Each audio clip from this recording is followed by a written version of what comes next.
Ustaz sekaligus kakanda Ustaz Farul Razi. Masya Allah. Tadi ini temanya sangat menarik tentang problema yang akan kita hadapi juga nanti di Indonesia.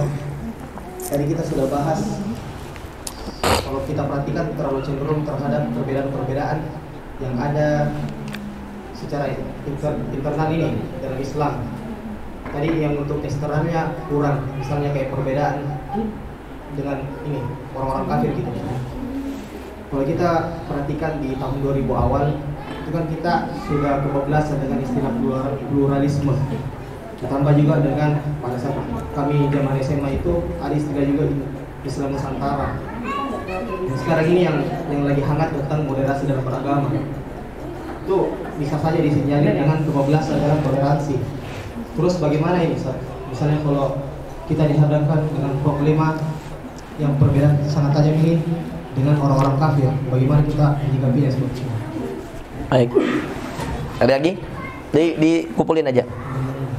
Langsung saja yang silakan Sendiko. Siapa namanya? Lewat MUI Gontor juga? Iya. Tapi udah bawa anak? Hah? Oh, ada kira anak. Assalamualaikum warahmatullahi wabarakatuh. Salam. Yang ingin kami pertanyakan, bagaimana kita sudah mempunyai niat untuk terjun untuk bidang dakwah di masa depan. Bahkan kami sendiri adalah kader pondok gitu yang nanti terjun di dunia pendidikan. Kader Gontor beliau. Tapi Ada pondoknya. Ada dilema gitu. Dilemanya itu kita ingin umat ini soleh. Bukan anak Gontor. Kita ini agar umat itu menjadi lebih baik, tapi kita sendiri ini jauh dari kata soleh. Bagaimana mungkin tanggapan antum bahwasanya kita ini merasa belum siap untuk terjun ke umat karena kekurangan ilmu dan amal yang cukup gitu. Misalnya secara simpelnya misalnya kita tidak ingin umat ini suka bergibah gitu, tapi kita sendiri masih sering terjerumus kepada dosa ghibah tersebut. Terima kasih. Assalamualaikum warahmatullahi wabarakatuh. Salam. Akhwat ada?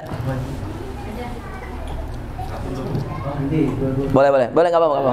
Nggak, sekalian. Assalamualaikum warahmatullahi wabarakatuh. Salam. Siapa namanya? Abdul Majid. Dari Gontor juga? Ya. Kira Ashraf punya? Dari Tohan. Masya Allah. Saya pertanyaan saya, Coba bacalah satu kali dulu. Satu lah, gak apa-apa. Terserah dari duri atau nafi, terserah apa. Janganlah, yang kita pengen yang ada imalah-imalahnya kan enak. Tohe, apalah, terserah tuh lah. Satu aja, gak apa 2-3 ayat aja. Kasih berkah majelis aja, akhi. Ya siap. Ayo, gak apa-apa, dikit aja. Dikit aja, gak apa-apa. Ayo. Gak apa-apa. Bismillah. Boleh, kisai boleh. A'udzu billahi minasyaitonir rajim. Bismillahirrahmanirrahim. Wan najmi idza hawa ma dhalla sahibukum wa ma ghawa wa ma yantiqu 'anil hawa in huwa illa wahyun yuha. Allamahu syadidul quwa dzu mirratin fastawa wa huwa bil ufuqil a'la thumma dana fatadalla fakana qaba qawsayn aw adna فأوحى إلى عبده ما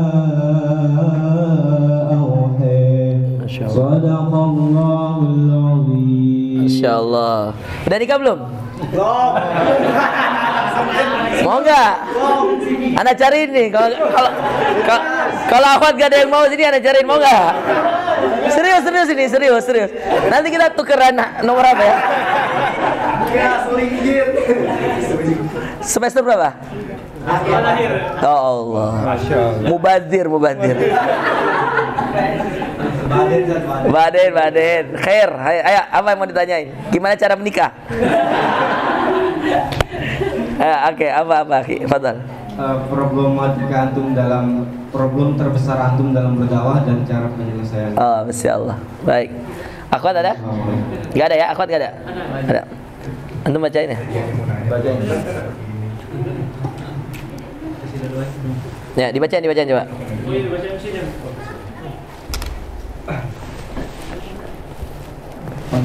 Masya Allah.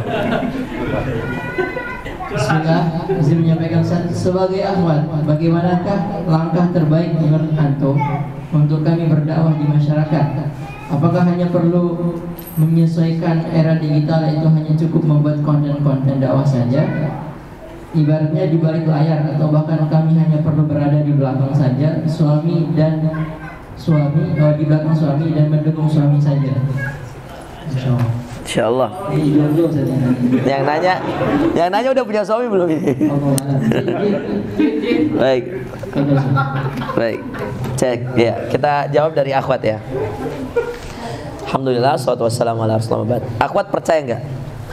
Kalau sekarang di kalangan artis hijrah yang saya bina sekalipun, itu semua istri lebih banyak followernya dari suami. Semuanya. Fenita Ari itu lebih banyak followernya dari Ari Untung. Dini Aminarti itu lebih banyak followernya dari Dimas Seto. Ica itu lebih banyak followernya dari Dude. Antum bisa cek followersnya. Bener ini. Tahu nggak bahwa akhwat, ya ikhwan sekalian, bahwa jumlah akhwat itu kalau di statistik data penduduk di Indonesia 8 kali lebih banyak dari jumlah ikhwan. Antum cari aja. Jadi 1 laki-laki bayi laki-laki lahir, 8 bayi perempuan lahir. Ini serius. Makanya Masya Allah dari segi jumlah mereka lebih banyak. Maka sebenarnya kalau ada pertanyaan kayak gini, ini sebenarnya saya ingin membalikkan kepada yang menanya, bahwa Masya Allah, kamilah sebenarnya ini, kitalah sebenarnya laki-laki, para ikhwan sekalian, harus pintar-pintar mencari akhwat yang kemudian dia bisa membawahi, atau dia bisa mengajak, dia bisa mendidik, dia bisa mengajar kepada banyak akhwat. Saya kasih tahu ikhwan, saya punya sekolah. Pendaftar dari akhwat banyak sekali. Di Makassar anak belum buka akhwat ini. Tiap datang cari akhwat, tiap datang cari, karena SDM anak merasa di Makassar belum ada, makanya buka yang di Jakarta. Di Jakarta buka, Masya Allah, baru buka akhwat. Dan itu Masya Allah banyak banget. Iya. Dan orang tua itu lebih merasa anaknya aman ketika dia akhwat, itu ketika dia masuk pesantren. Makanya di mana-mana, antum cek, di mana-mana, coba cari pesantren. Itu jumlah akhwat lebih banyak daripada jumlah ikhwan. Serius. Nah, maka sebenarnya peran akhwat ini yang sangat besar nanti akan manfaatnya. Jadilah ibunda Aisyah radhiyallahu anha dengan ilmunya, dan jadilah ibunda Khadijah dengan pengorbanannya. Khadijah tidak pernah dikalahkan oleh wanita manapun karena pengorbanannya.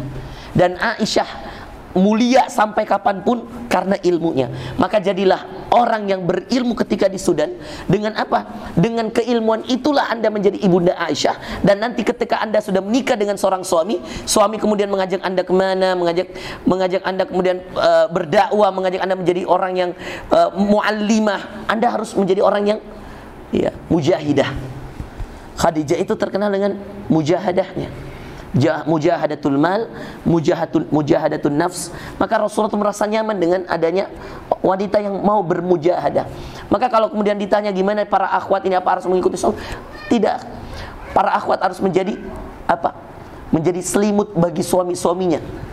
Makanya kalimat Rasulullah diabadikan dalam tarikh Sirah Nabawiyah, ada di Rahiqul Makhtum, ada di Sirah Nabawiyah, ada kisatu an Rasulillah min awwali hayati ila akhiri hayati. Antum bisa baca kisah sirah Rasulullah. Apa kalimat yang paling pamungkas yang diucapkan Rasulullah membuat Khadijah itu begitu berpengaruh ketika wahyu turun, ikhwan? Apa kata Rasulullah? Ya Khadijah, zammiluni, zammiluni. Pernah dengar kisahnya? Apa artinya zammiluni? Selimut. Kira-kira dalam keadaan ini, siapa yang lemah dalam keadaan ini ketika turun wahyu, siapa yang minta tolong? Rasulullah. Kepada siapa dia minta tolong? Khadijah. Apa yang lalu kemudian kata Khadijah? Kamu tidak hina. Engkau adalah orang yang mulia.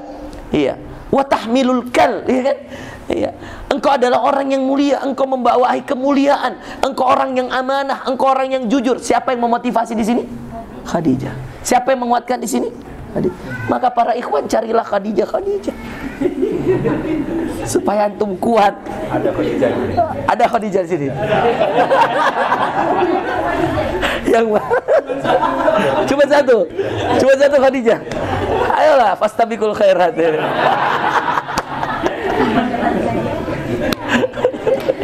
Ini yang namanya Khadijah lagi naik arisannya ini. Ya Masya Allah, beruntunglah Anda mendapatkan nama Khadijah, Masya Allah. Siapa yang menguatkan di sini? Maka akhwat, jangan pernah berpikir begini, saya biar aja, yang penting lulus aja, saya nggak usah imtiaz. Jangan. Bahkan nanti kamu akan ketemu dengan suami yang mungkin ketika, Masya Allah ya, ketika di organisasi dia the best banget, tapi ketika di kampus makbul aja udah untung dia. Siapa yang menguatkan dari keilmuannya? Akhwatnya.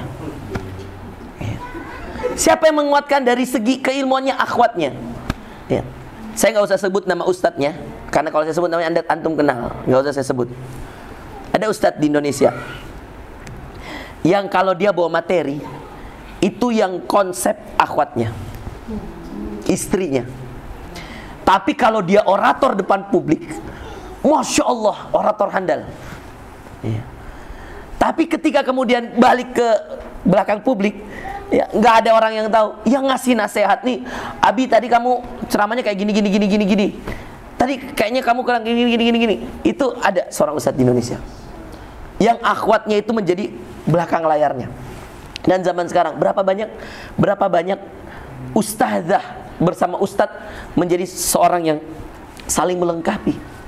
Ya, berapa banyak? Banyak banget. Ya. Makanya anak setelah istri dari sini, waktu itu kita balik, istri hamil, melahirkan di Indonesia waktu itu 2016. Kemudian setelah itu anak saya datang ke sini bawa anak untuk S2, selesai 2017. Itulah kenapa 2014 ke 2017 saya 3 tahun, karena sebenarnya 2 tahun itu saya karena pulang dulu dan saya bawa lagi istri saya. Karena bagi saya nih, saya merasa tidak ada kebahagiaan yang bisa kita nikmati dengan sendiri. Kebahagiaan paling aula ketika kemudian engkau nikmati kebahagiaan itu bersama keluargamu. Dan Masya Allah, ketika saya diundang 2019 ke Roma oleh duta besar di sana, salah satunya dulu pernah di Khartoum juga, Pak Asra namanya, dia konsuler di sana. Kemudian ada acaranya KMIR, Komunitas Muslim Indonesia di Roma. Ana ditawari berangkat seorang diri, ikhwan. Karena itu yang dijatah ustadz-ustadz nasional, Ustadz Salim, Ustadz Dasat. Pas jatah saya diundang untuk pembukaan KMIR itu, Komunitas Muslim Indonesia di Roma. Ikhwas sekalian, ana minta syarat satu. Ana bilang, Pak, boleh nggak saya minta satu syarat? Apa Ustadz? Dia katakan, boleh nggak fee saya, kan dikasih tahu saya, fee-nya sekian Ustadz, selama 10 hari kita dari Roma ke Milan, pokoknya keliling Itali. Nanti setelah itu ada waktu untuk jalan-jalan untuk Ustadz, terserah mau ke Belanda mau kemana. Masya Allah, saya cuma bilang, Ustadz, Pak, boleh nggak Pak? Saya 2019 ini, saya baru-baru selesai dari tasjil S3, saya diundang ke Roma. Saya katakan, Pak, boleh nggak saya minta satu? Dia katakan apa? Boleh nggak fee saya itu untuk tiket istri saya dan anak saya? Nanti tiket istri saya, anak saya nanti saya bayarin. Karena waktu itu Al-Amin tuh baru 3 tahun, tiketnya masih lebih murah lah. Saya bilang, boleh nggak Pak? Tunggu ya Ustadz ya, saya diskusikan dulu. Didiskusikan dan Alhamdulillah berangkatlah saya dengan istri saya, dengan anak saya. Kita nikmatilah yang namanya Eropa itu. Ya. Tidak nyaman bagi saya foto di salju sedangkan saya sendiri. Kenikmatan itu, kawan, nanti antum rasakan. Yang udah punya keluarga merasakan. Tidak ada kenikmatan kecuali antum membahagiakan orang yang antum sayang. Ya. Dan kalau antum belum punya orang yang antum sayang, maka sayangilah orang tua kalian. Jangan sampai perhatian kalian ke akhwat lebih, padahal dia bisa jadi jodoh orang lain. Gitu. Hati-hati. Ya. Begitu juga dengan akhwat, jangan bergantung pada ikhwan-ikhwan. Ya. Karena bisa jadi ya dia akan menikahi sahabatmu gitu. Itu sakit itu, akhi, sakit itu. Habis itu udah dinikahi oleh sahabat. Jadi kisah nyata di Makassar nih. Udah nikahi, jadi diantar. Ini anak Unhas pacaran dengan anak Unismu, Universitas Negeri Universitas Hasanuddin, pacaran dengan anak Universitas Muhammadiyah Makassar. Dia tinggal di daerah yang namanya Sudiang. Bayangkan, Sudiang itu di kanan. Unas itu dari Sudiang ke Unas itu cuman 10 menit sampai 15 menit. Tapi karena calonnya ini yang dipacarin dari awal masuk kampus, di akhir SMA-nya, kuliahnya di Universitas Muhammadiyah, tinggalnya di Cendrawasih, bayangkan. Ya, jadi dari Sudiang dia kan cuma 15 menit lewatin kampus. Ini Sudiang rumah dia. Rumah akhwat di sini. Kampus akhwat di belakang. Kampus dia di depan. Jadi mestinya dilewatin cuma 15 menit dia ke rumah akhwat. Jam 6 dia udah berangkat. Nganter ke Muhammadiyah. Di drop di Muhammadiyah, berangkat ke Unhas. Butuh perjalanan 1 jam 30 menit. Setengah 8 dia masuk kampus. Dan itu dilakukan dengan istiqamah sampai 4 tahun. Ya, Gojek aja, di Gojek di Indonesia, Gojek aja dipesan baru datang. Ente nak bilang, kamu nak, saya bilang gitu, yang ini, yang mahasiswa ini, kamu belum dipesan udah nongol. Terlalu semangat. Inilah hati-hati dengan cinta-cinta yang kayak gini nih. Cinta-cinta, aduh, menyakitkan. Dan ikhwas sekalian, yang paling sakit adalah ketika akhwat ini mau lulus, dijodohkan dengan anak teman bapaknya yang baru kuliah dari Jerman. Lewat anak Unhas. Ente mau anak Unhas negeri gitu ya. Tapi kalau yang dicalonkan anak Jerman, ente mau apa gitu kan? Ente punya 10 qiraat. Tapi mohon maaf, ada ikhwan yang kemudian punya 10 qiraat dan sudah selesai S3 dari Madinah. Lewat antum. Iya kan? Iya enggak? Dan ikhwan yang paling sakit ketika kemudian apa? Sudah sakit, sudah jatuh ketiban tangga. Tahu kenapa? Enggak. Ikhwan ini jago MC. Maka ketika akhwat ini menikah,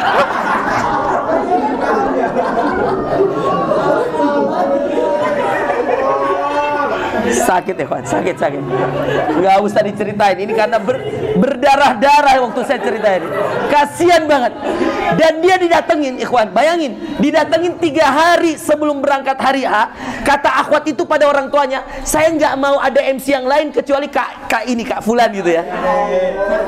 Dan ikhwan, tuh kan bahas nikah, akhwat nambah pertanyaan kan? Apa itu? Ini baru pertanyaan akhwat satunya udah panjang ini. Itu apa lagi tuh? Aduh. Dan ikhwan diminta jadi MC. Jadi bayangin, meng-MC-kan mantan 4 tahun.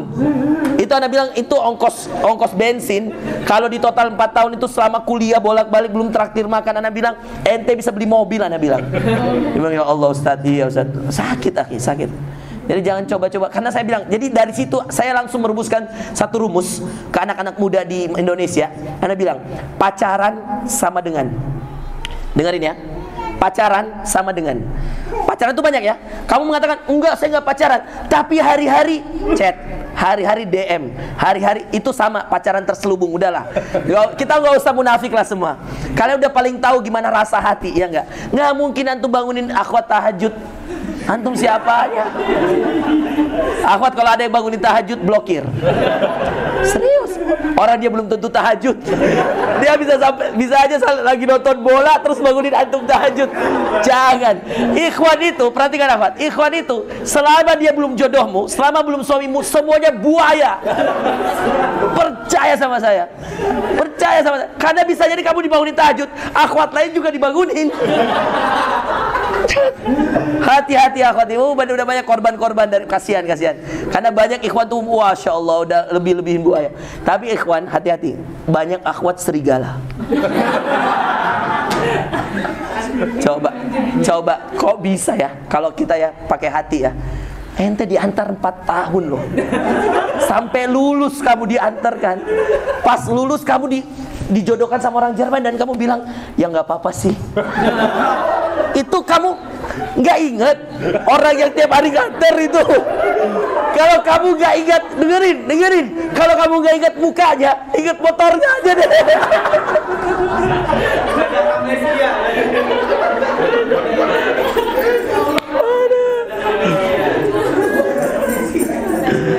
Astagfirullah. Nyesek gak? Sakit gak itu? Dan diminta MC guys. Subhan itu akhwat, masya Allah, lebih dari serigala itu, galak. Itu menyakitkan dan dia MC. Dan ketika dia MC, masya Allah bergetar itu tempat apa yang kayak catatan MC itu, getar dia. Ya akhi, percaya sama saya. Kalau antum meletakkan hati antum kepada seorang akhwat yang belum mahram antum akan menyesal. Ya. Percaya, dengan cara Allah akan memberikan cara untuk menyakitkan hati antum. Maka carilah cara yang lebih selamat, yang sesuai dengan tuntunan agama kita. Jangan pacaran. Dan jangan meletakkan perasaan itu. Kalau akhwat sudah suka sama seorang ikhwan, buang jauh-jauh. Ikhwan sudah suka, buang jauh. Atau kalau anda nggak mau buang perasaan itu, selesaikan perasaan itu. Selesaikan ke orang tuanya. Iya. Oke. Jadi pertanyaan yang lain udah mewakili, insyaallah. Dua lagi ya. Jadi akhwat jangan pernah mengatakan bahwa nggak ada peran. Salah. Justru akhwat punya peran yang sangat besar. Makanya akhwat harus cerdas, akhwat harus belajar. Kalau perlu akhwat-akhwat yang sudah selesai S1 lanjut lagi S2. Tapi nikah dulu kalau saya, supaya lebih aman, ada mahramnya dan seterusnya. Itu lebih selamat dan lebih aula insyaallah. Kemudian pertanyaannya tadi dari yang punya qiraat tadi, siapa namanya? Abdul Majid ya. Antum kalau balik ke Indonesia belum punya akhwat sama sekali, karena antum fokus di Quran, kasih tahu saya. Saya banyak ustazah di Indonesia yang hafizah, punya qiraat juga. Kalau antum mau kita jodohkan insyaallah. Iya. Kita jodohkan insyaallah. Mudah-mudahan ketemu. Iya, mudah-mudahan ketemu. Ya kalau ya tanpa pacaran tentunya ya, tanpa pacaran. Lihat aja dulu nazar, kalau ketemu suka nikah. Kalau enggak kita cari, kasihkan yang lain. Enggak ketemu kasihkan yang, enggak ketemu tahu diri antum.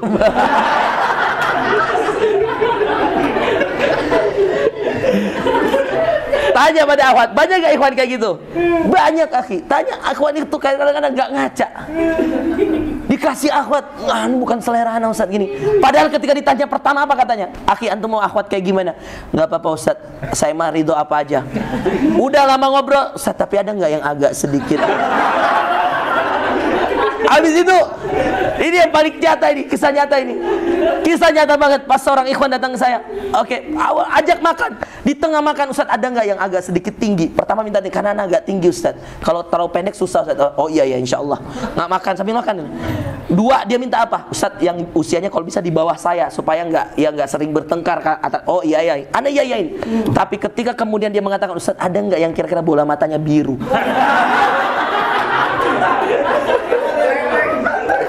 Itu ada lagi makan. Ada lagi makan Den. Pas ada makan Den, itu makan tuh keselak gitu. Anak kesel banget wallahi. Wallahi ada, demi Allah ada bilang, ini kalau yang ngomong ini misalkan gagah kayak Mesut Ozil gitu ya. Ada sih oke Den, atau kayak gantung lah gagahnya oke lah. Ini ya Allah, Ana pengen, aduh Ana ustadz, Ana pengen hantem dengan kata-kata kasar. Ana sabar. Tadi di awal bilang apa? Ana bilang akhwat kayak gimana antum cari. Makanya Imam Ahmad tuh punya perkataan bagus banget. Carilah wanita itu pertama lihat cantiknya, baru lihat agamanya. Kenapa tau nggak? Kenapa? Karena cantik relatif. Bukan. Aduh berarti sering cari cantik-cantik aduh. Kenapa? Biar enggak. Antum udah nikah belum? Anda doakan untuk cepat nikah insyaallah. Kenapa kata Imam Ahmad? Dengerin. Kenapa kalau nyari akhwat cari yang cantiknya sesuai hati antum? Cantik kan relatif ya. Cantik itu versi masing-masing. Menurut saya Denny istrinya paling cantik, tapi mohon maaf menurut saya istri saya paling cantik. Tapi menurut saya coy, Dini Inayati yang paling cantik. Saya kenapa hafal namanya? Karena waktu itu akhwat cuma dua, Rizkiatul Mahmudah dan Dini Inayati. Dan saya yang bikinkan di tokoh tolibnya. Kan dulu kita ada kartu PPI ya coy ya. Dan daftar-daftarnya saya sekretaris PPI, saya tahu itu nama-namanya. Dan Ustaz Coy sudah mengambil jatah ya, Masya Allah. Dengerin akhi ya, perhatikan ya. Percaya sama saya. Imam Ahmad bin Hanbal punya perkataan luar biasa dan ini diabadikan sampai sekarang.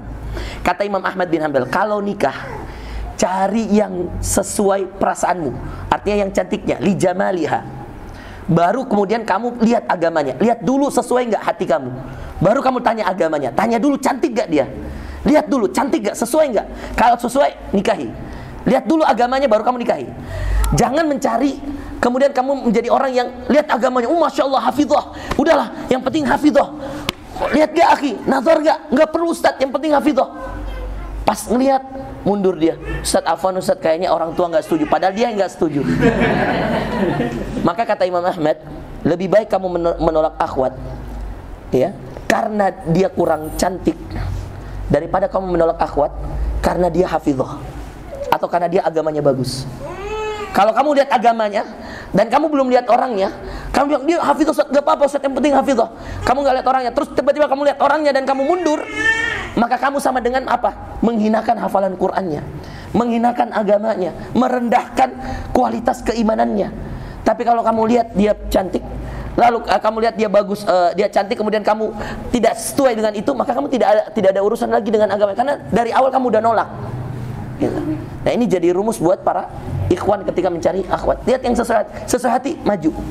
Ya. Apalagi kalau akhwat sudah insya Allah udah soleha lah ya, insya Allah. Agamanya udah bagus. Tinggal lihat yang mana yang cocok. Tapi ya godul basor juga. Ya kalau Allah pertemukan di pertemuan-pertemuan papasan jalan gitu misalkan, dari jalan, wah ini akhwat yang saya cari. Antum berusaha lah tundukkan pandangan. Ya. Meskipun kadang-kadang syaitan menggoda, angkat akhi. Nah, tapi antum salah. Biasa jadi akhwat itu merasa ketika ada ikhwan yang menundukkan pandangan, akhwat itu mengatakan, ikhwan kayak gini yang saya mau. Jadi ya tergantung pada antum lagi. Jadi akhi, jadi yang tadi apa yang problem terbesar yang saya dapat ya? Problem terbesar yang saya dapat itu banyaknya orang-orang yang berbicara tanpa ilmu. Kemudian yang kedua, problem terbesar, ada 3 problem besar. Yang kedua, banyaknya orang yang berilmu ya, tapi tidak berkasih sayang. Ini yang penting. Akhi, laqad ja'akum rasulun min anfusikum azizun 'alaihi ma anittum harisun 'alaikum bil mu'minina raufun rahim. Sebelum kita berilmu, Allah sudah titip dalam hati kita kasih sayang. Maka ana berharap kalau antum jadi dai di kemudian hari, kalau antum mau merekatkan umat dengan kasih sayang. Ana ceramah di Sidoarjo, ana ceramah di Malang, di Batu, mayoritas NU, habaib, masjid-masjid orang yang mungkin secara manhaj banyak yang berbeda dengan saya. Kalau saya subuh di masjid-masjid mereka, pertanyaan pertama saya satu, di sini kunut atau enggak? Kalau dia bilang kunut, maka saya pasti kunut. Kalau saya kunut, maka saya pasti jahar basmalahnya. Oke? As-Sudais datang ke Istiqlal, imam sholat Jumat. Masya Allah, karena dia luas fikihnya, maka Sudais waktu itu menjaharkan basmalah. Imam sholat Jumat ini menjaharkan, antum bisa cek di YouTube, menjaharkan basmalahnya. Lalu setelah itu dia imam, dan masya Allah dengan menjaharkan basmalah kelihatan bahwa Sudais ini adalah seorang doktor yang mengerti perbedaan madzhabul fiqhiyah. Nah maka problem kedua, jadi tadi satu, problem pertama, antum akan ketemu orang yang berbicara tanpa ilmu, banyak di Indonesia. Makanya kenapa akhi, kita perlu bergelar. Ini saya kasih tantangan buat antum yang orang tuanya mampu biayain antum. Jangan pulang sebelum S2 minimal. Ana kasih tahu antum, S1 antum dipandang sebelah mata. Percaya sama saya. Ngomong sekalipun antum nggak dilihat orang. Ana balik dari Sudan mulai berdakwah dengan benar betul-betul berdakwah akhi, itu 2017. Begitu cepat saya bisa sampai pada titik ini karena kenapa? S2 ini mendukung banget. Ditambah dengan organisasi, tambah kita alumni Gontor, itu mendukung banget. Maka kalau antum balik S1, antum tidak akan sama dengan keadaan antum ketika balik S2. MA misalkan. Iya. Siapa namanya tadi antum? Galuh.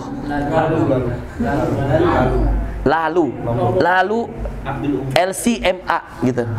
Balik antum ceramah, didengar antum. Karena kenapa ikhwan sekalian? Masyarakat kita, perhatikan ini, masyarakat kita ini dominasi awam 70%, dominasi akademisi 30%. Maka antum akan dapatkan yang awam itu jauh lebih banyak daripada yang akademisi. Di Jawa, di Makassar, di Lombok, cari, ngumpulin pedagang-pedagang, ngumpulin ojek online, ngumpulin driver online. Jumlahnya mana banyak dengan ngumpulin anak mahasiswa? Ya. Jauh. Jadi yang awam dan yang akademisi itu selisihnya 70/30. Ini anak kasih tahu gambaran di Indonesia. Yang awam itu 70%. Jumlah petani, jumlah orang yang dulu nggak pernah baca, pokoknya langsung kerja, pedagang, pelaut dan seterusnya, itu lebih banyak daripada orang yang masuk dunia kampus. 30% aja itu dari 270 juta orang di Indonesia. Antum bisa bandingin sendiri, 70 yang awam, 30%. Dan mohon maaf, 30% akademisi itu, teknik kah, apakah dokter kah, apakah dan seterusnya, yang sampai pada jenjang kuliah masih terbagi lagi jadi dua. Hanya 10%, catat kata-kata saya, hanya 10% yang paham agama. Yang alumni usuluddin, alumni tafsir, alumni, mana ada jumlah kita ini lebih banyak daripada orang yang belajar teknik, daripada orang yang belajar kedokteran? Nggak ada, ikhwan. Kita ini dikit banget. Maka sekalinya muncul, bang, Ustaz Adib, wah, gitu ya. Ustaz Abdul Somad, Masya Allah. Itu karena sekalian jarang. Orang-orang yang punya ceramah dengan ciri khas. Ustaz Adi muncul karena apanya? Ustaz Adi muncul karena apa? Karena Qur'annya.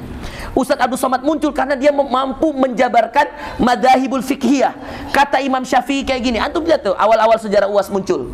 Dan kita bersyukur UAS belajar di sini. Anak ketemu di Muslim United, di Hijrah Fest sama UAS. UAS selalu bilang sama anak, antum beruntung sekali Ustaz.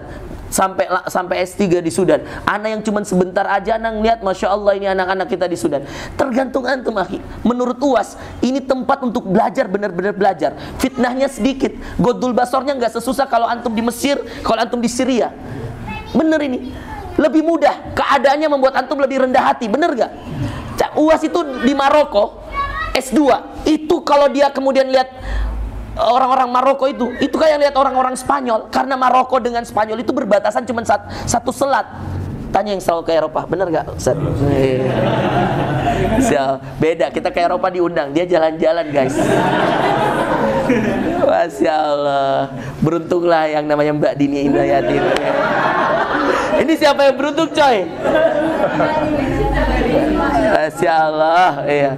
Intinya, ya antum cepat nikah itu aja. Kemudian yang terakhir, yang ketiga, jadi problematika tuh. Jadi satu, banyak orang berbicara tanpa ilmu, antum akan ketemu nanti. Menyikapinya gimana Ustadz? Antum jangan melayani. Berbicara tanpa ilmu jangan dilayani, karena antum berbicara dengan orang yang bodoh gitu ya. Gak usah, antum diemin aja. Kalau antum ditahdir udah jalan aja udah.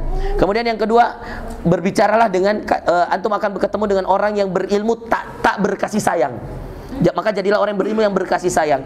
Gampang-gampang lah menyikapi, oh dia wajar dia kunut, oh wajar dia kayak, udah selesai. Oh dia nggak kunut, nggak apa-apa. Oh dia kunut, ya dia celana di bawah mata kaki, udah nggak apa-apa. Dia di atas mata kaki, udah nggak apa-apa. Santai aja. Sunnah itu menyatukan. Jadi kalau ada sunnah membuat antum berkelahi, berarti antum nggak sunnah.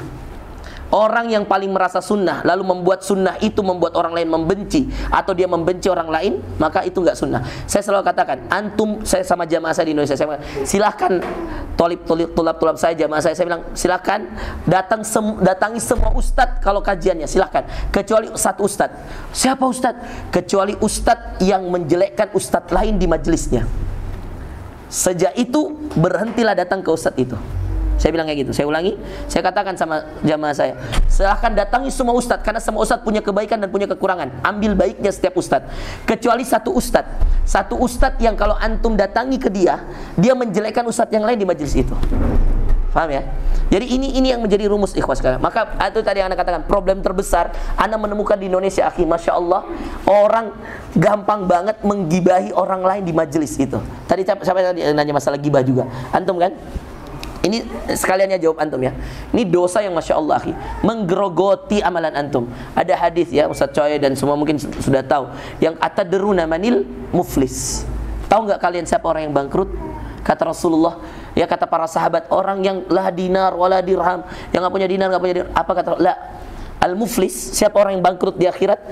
Ya'ti bi sholawatin katsirah, datang dengan salat yang banyak, datang dengan sedekah yang banyak, datang dengan amalan yang banyak. Lakin qad syatama hadza wa qad zalama hadza wa qad wa qad akhadha mala hadza, tapi dia menzolimi yang satu, menghina yang satu, mengambil harta yang satu, menggibahi yang satu. Inilah orang yang bangkrut, datang dengan banyak amalan lalu kemudian amalannya hilang.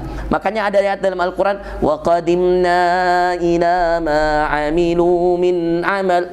Al-Furqan ada yang mengatakan wa qadimna ila ma amilu min amal, kami datang dengan banyak amalan ya Allah, faj'alnahu haba'an mansura, kami jadikan amalnya seperti apa? Debu yang berterbangan, hilang.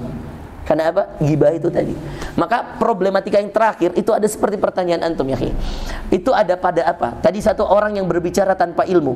Problematika kedua antum akan menemukan orang berilmu, doktor dari Madinah, tapi masya Allah lisannya sering mentahdir ustadz-ustadz yang masya Allah sudah memberi kebaikan pada banyak orang. Itu kan na'udzubillah, doktor dari Sudan misalkan, tapi lisannya menghardik yang satu, menjelekkan yang satu, itu kan nggak baik gitu loh. Antum juga punya masalah apa sama ustadz yang lain? Kenapa harus dijelekkan di majelis antum? Kalau antum nggak cocok dengan dia, diamin aja, ya nggak? Memang harus sama, orang anak kembar aja kadang-kadang berbeda. Masa kita harus sama sih pemikiran kita? Ya, ini yang tadi saya katakan berilmu tapi tak berkasih sayang. Sedangkan Rasul mengatakan bil mu'minina raufun rahim. Sifat pertama itu harus melekat. Dan yang ketiga, ini yang paling dahsyat juga ini. Banyak orang terkenal tidak berilmu. Kiai Hasan ini yang membuat saya dalam sebuah video menangis ketika beliau datang ke Sudan ya. Tahun berapa itu coy ya? 2018 ya coy ya. Kiai Hasan dengan Prof Amal ya. Saya di antara kesedihan anak balik 2017. Kiai datang setelah anak pulang 3 bulan kalau saya nggak salah. Pas anak balik Kiai datang. Jadi anak nggak bisa ketemu Kiai. Padahal Dr. Hamid udah WA saya. Oke akhi, padahal anak yang ngusahain tuh bagaimana caranya Kiai datang. Tapi pas Kiai datang, anaknya justru nggak di Sudan. Masya Allah bikin acara dengan Pak Dubes kita, Pak Burhan ya. Pak Burhan di Wisma, anak seneng banget. Bikin MOU, memperpanjang MOU dan seterusnya. Ya alhamdulillah. Ya meski jadi itu enggak semua akhi kebaikan itu kita rasakan. Kadang-kadang kebaikan itu kita rintis, orang lain yang rasakan. Gitu aja jadi manusia itu. Kita yang memulai. Al-fadlu lil mubtadi wa in ahsanal muqtadi, gitu loh. Kita cari kemuliaan di sisi Allah. Kadang-kadang kita nggak merasakan kenikmatan dunianya. Siapa sih yang nggak iri ketika Fatahillah sambutan gitu ya di hadapan kiai-kiai, sedangkan ana yang merintis kebaikan ini, ana di Indonesia cuma nonton lewat Facebooknya, lewat IG-nya. Sedih, nggak ketemu kiai di Sudan. Padahal dari 2013 saya berusaha mendatangkan kiai. Kiai datang, saya nggak bisa datang. Coba bayangkan. Itulah qadarallahnya Allah. Tapi nggak semua kebaikan itu harus kita terima dengan seperti itu. Makanya di Indonesia akan banyak antum temukan orang-orang terkenal tidak berilmu. Dan ini yang antum hindari. Jangan pernah berniat jadi orang yang terkenal. Jadilah orang yang bermanfaat, penuh kasih sayang, maka keterkenalan itu akan mengikut. Karena kalau antum berniat untuk jadi orang terkenal, antum tidak akan bermanfaat. Karena terkenal tanpa ilmu sesat. Ya. Sedangkan berilmu tanpa terkenal ikhlas. Ya. Makanya Kiai Hasan punya satu statement yang mungkin antum juga pernah dengar. Kiai Hasan mengatakan, berapa banyak profesorat, doktorat, kata Kiai, berapa banyak profesorat, doktorat gitu ya, yang kemudian tidak berilmu, la ilma lahum. Dan berapa banyak kiai gitu kata Syekh, kata Kiai Hasan, kiai gitu, kiai itu kuyaha gitu kata beliau ya, di Kemisan kalau saya nggak salah itu, dikirim di grup angkatan saya. Kuyaha ya, ahlul ilmi wal fadl la syuhra lahum.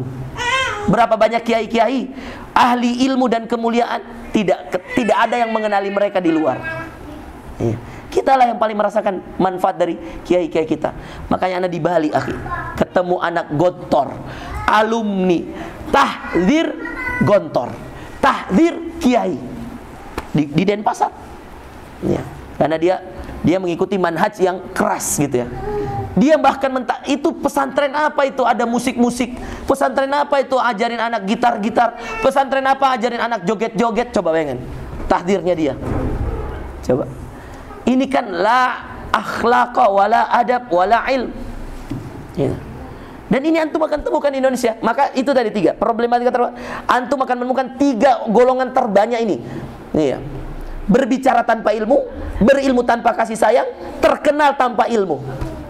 Itu akan banyak. Maka jadilah orang yang berilmu, berkasih sayang. Kalau Allah kasih keterkenalan, itu bonus. Kalau nggak terkenal, kita beramal untuk Allah. Nah, itu juga yang menjadi tantangan buat pluralisme tadi, menghadapi yang kaum kufar. Ya. Bom di Makassar, Ana langsung masuk video TV One, Ana masuk Metro TV. Gara-gara ada bom di Makassar, ingat depan gereja? Mungkin sekitar 2-3 tahun yang lalu itu. Pelakunya akhwat bercadar. Ya, kemudian ada ikhwan berjenggot, kemudian celana di atas mata kaki. Ana langsung luruskan. Saya katakan kepada mereka, saya berjenggot, celana saya di atas mata kaki, tapi saya NKRI harga mati. Ya. Saya katakan kepada mereka, bukan pakaiannya, bukan orang pribadinya, tapi oknum yang membawa agama ini ke dalam ranah yang disesatkan. Ingin dihancurkan agama ini oleh titipan-titipan orang-orang yang nauzubillah. Ya. Video saya itu waktu itu dipodcastin banyak orang. Ya.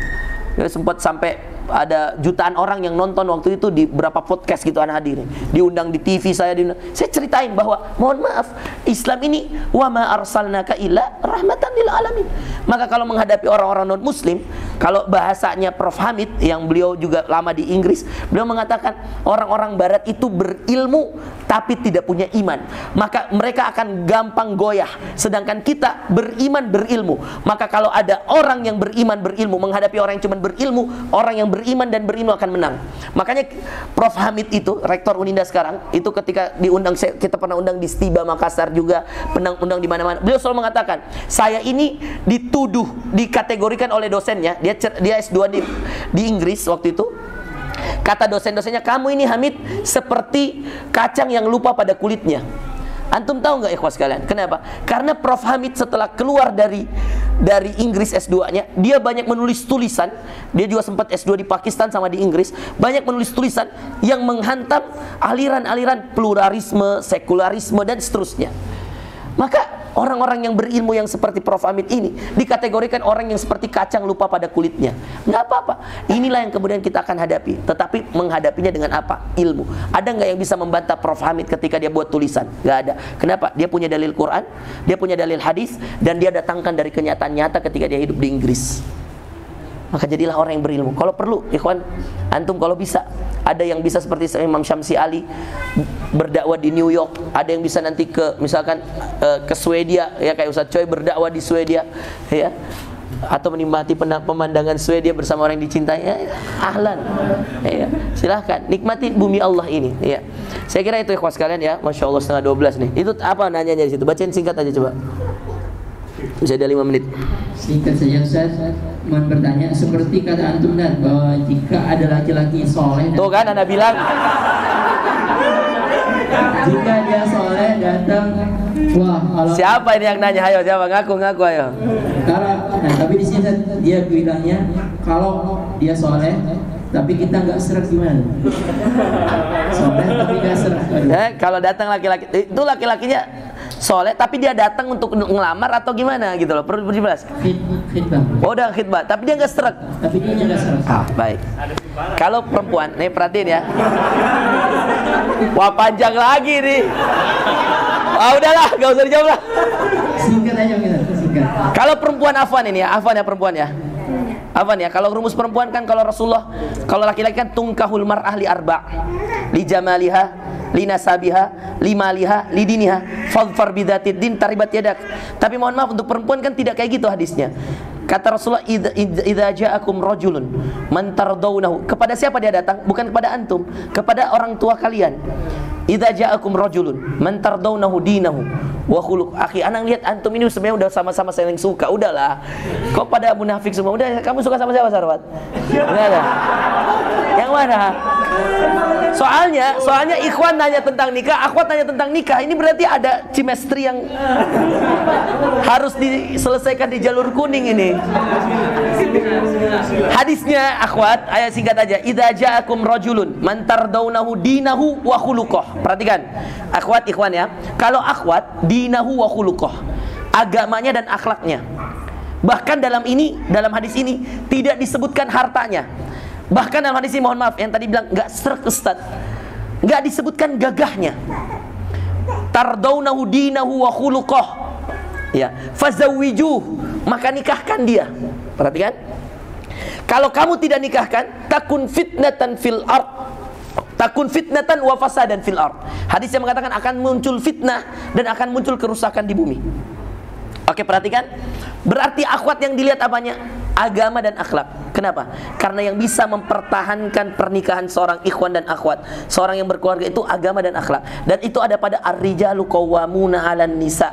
Rijal itu masalah harta, mohon maaf, iltamisul gina fin nikah. Itu ketika kita nikah, kata Abdullah bin Mas'ud, carilah kekayaan itu dengan menikah. Dan Allah sudah janji dalam surah An-Nur ayat 32, iyakunu fuqara yughnihimullahu min fadli. Kalau mereka miskin, Allah yang kayakan. Jadi udah nggak no debat bahwa nikah itu memapankan kalian. Saya setelah nikah baru bisa bawa mobil ke Sudan. Setelah nikah saya baru bisa punya iPhone Pro Max 13. Terus saya ditantang sama Rafli, dibilang, Ustaz, beli gak nih iPhone 14 Pro Max? Saya bilang, mubadzir akhi. Intinya akhi, setelah nikah saya baru merasakan kemapanan. Setelah nikah saya baru merasakan punya AC, punya rumah. Setelah nikah Ustadz Denny baru merasakan bagaimana punya rumah. Kalau nggak nikah, antum masih nebeng di mana-mana kan? Antum juga kan? Kita baru punya rumah setelah nikah. Tadinya Ustadz Coy waktu kemudian mau awal nikah, mau tinggal di mana? Bayangin, awal-awal ini, aduh panjang. Gak usah. Ini ada kisah nyata, serius. Tit gitu ya.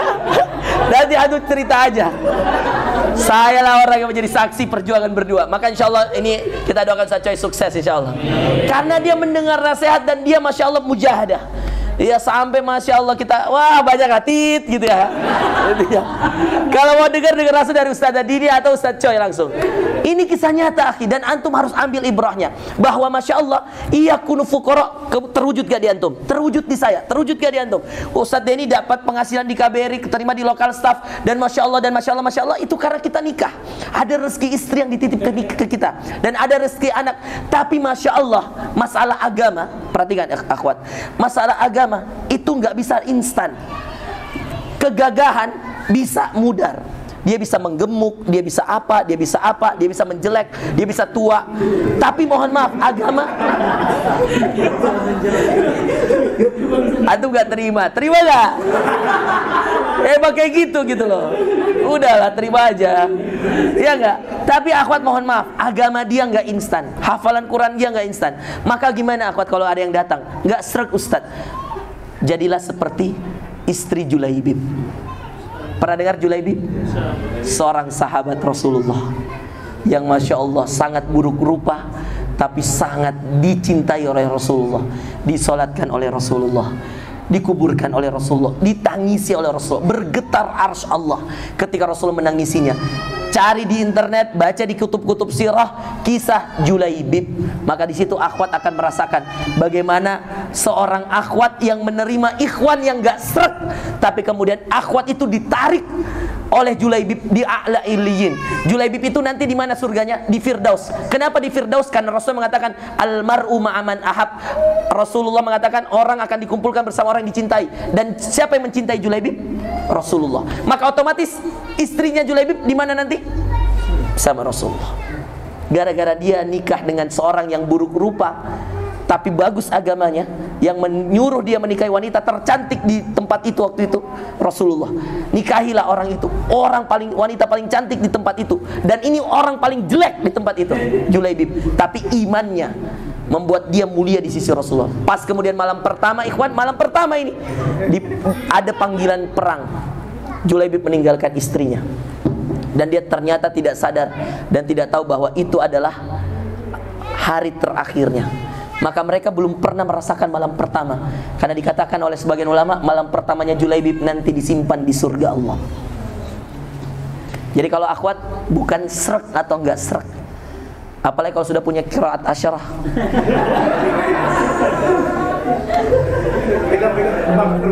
Terbang. Oke, demikian ya, barakallahu fikum. Assalamualaikum warahmatullahi wabarakatuh. Cukup ya. Bismillah. Bahaya. Kita cukupkan, kita ke acara selanjutnya. Ternikah nanti aja lagi. Nanti lagi. Ya. Kemudian acara selanjutnya yaitu pemberian penghargaan. Pemberian yang pertama akan diberikan oleh kepada Ustaz Hurul Razi Ansor, yang diberikan oleh Ustaz Hurul Razi. Masya Allah. Ayo, bismillah. Persiapan penghargaan kedua nilai terbesar dari KPM. Wah, ada yang muntah.